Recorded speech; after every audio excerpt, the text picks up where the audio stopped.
Hello and welcome to the review of Panasonic 55FZ800E Ultra HD OLED TV from 2018.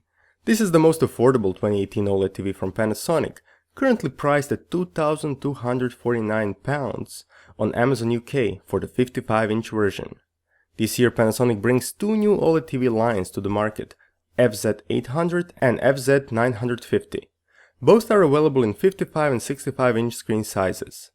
Last year's flagship EZ1000 is carried over from 2017 and is the only choice if you want 77-inch OLED TV from Panasonic. 2018 OLED TVs from Panasonic are bringing several changes and improvements over the previous generation, and they include support for HDR10+ dynamic metadata out of the box, dynamic lookup tables for the scene-by-scene image optimization.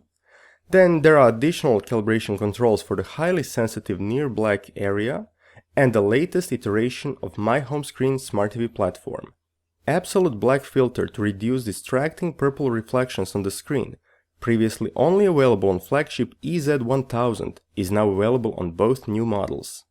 In addition to HDR10+, new models support HDR10 and HLG formats as well.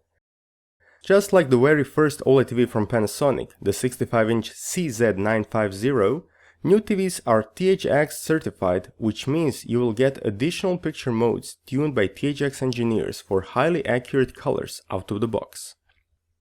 Both new models are based on LG Display's WRGB 120Hz OLED TV panel, and in terms of picture quality, they perform the same.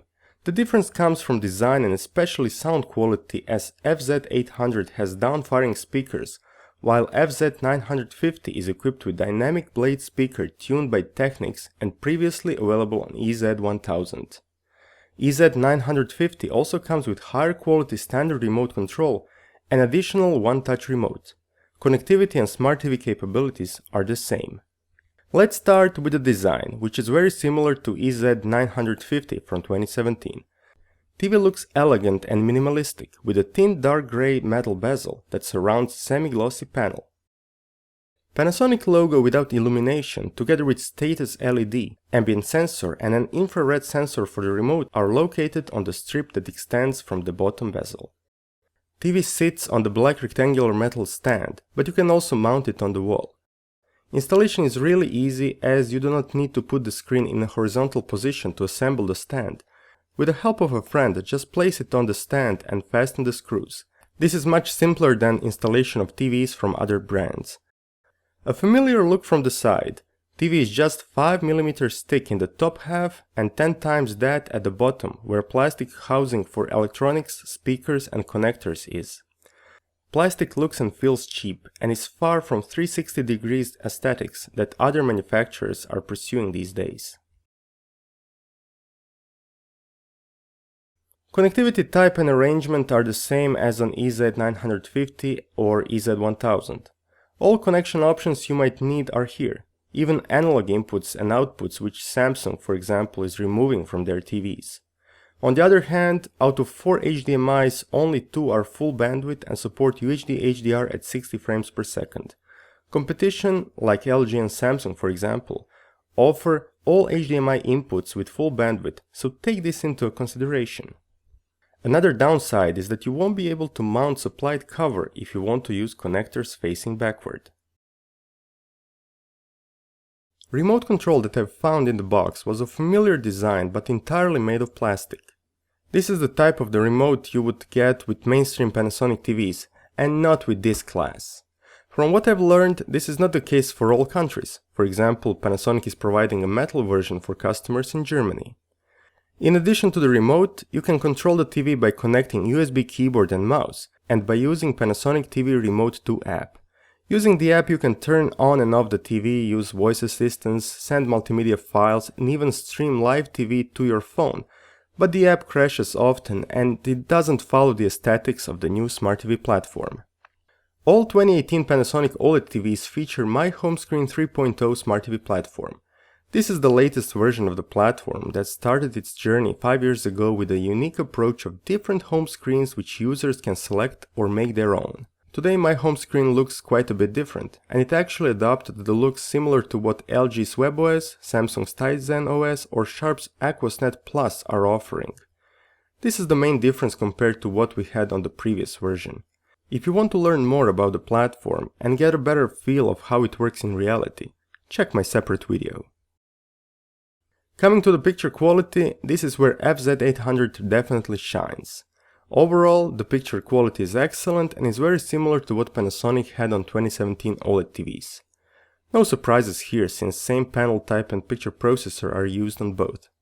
As soon as you switch it to THX or professional picture presets, you will get highly accurate, natural looking colors and smooth gradations that look beautiful on this OLED panel. More about picture presets and which options they offer in my separate video. Screen uniformity is excellent and dirty screen effect was practically invisible. 120Hz OLED panel provides good motion resolution without strong blur, even in darker scenes. This makes this TV great for watching sports and other dynamic content. Black frame insertion technique is also available for all viewing modes including game mode, though bear in mind that this will reduce peak luminance of the screen and can introduce distracting flickering. Near black uniformity is the only area where OLED panels struggle, as you will see vertical lines across the screen in very dark scenes. This is happening on all OLED TVs today, including the new FZ series. I cannot say that I've seen any improvement in this aspect over 2017 models, but same I can report for 2018 OLED TVs from other brands. Luckily, this is rarely visible in reality, so just like on other OLED TVs on the market, it didn't distract me from enjoying all kinds of content on FZ800. TV can display over 97% of DCI-P3 color space and can reach over 750 nits of peak luminance in HDR. FZ800 is brighter than 2017 Panasonic TVs and has dynamic lookup tables to perform scene-by-scene optimization. In reality, these improvements do not bring day and night difference compared to the previous generation, but it is nice to have them as in some scenes they could bring improvement.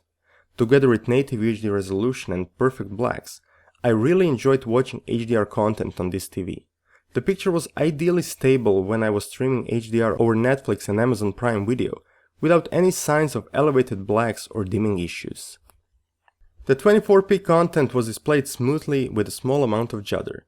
You can adjust the amount of interpolation within the intelligent frame creation option and enable black frame insertion if needed. Regarding image retention, it is on the same level as on other OLED TVs, with FZ800 offering countermeasures like pixel shifting and panel maintenance. During calibration, I noticed that area where test patterns were was brighter than the rest of the screen, so I was jumping to live TV from time to time to remove those traces.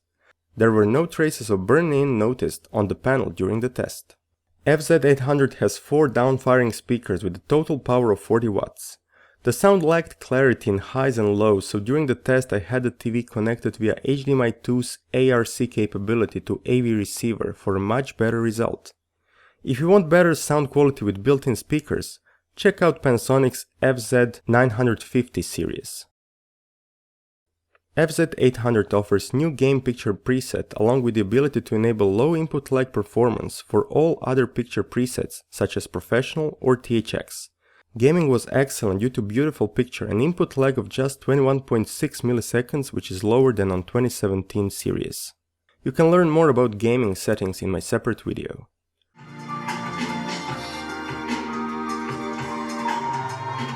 To conclude, FZ800 delivers excellent picture quality fully comparable with 2017 EZ models, including the EZ1000.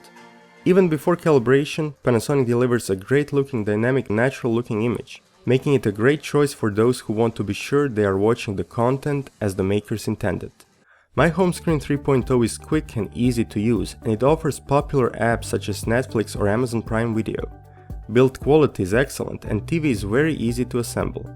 There are quite a few alternatives to this TV, with most of them based on OLED technology.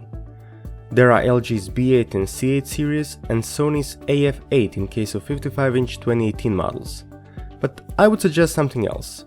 For the similar price you can get 65-inch B7 or C7 2017 OLED TV, still excellent models with great picture quality and support for Dolby Vision. From my experience, I would rather get bigger OLED TV simply due to the immersive effect such panel brings to all content, especially to UHD HDR. I suggest you check all those models and decide for yourself which will suit your wishes and needs best. I would like to thank Panasonic Croatia for supplying me this review sample. As always, thank you so much for watching my video and supporting me in different ways. Talk to you again in my next video. Bye!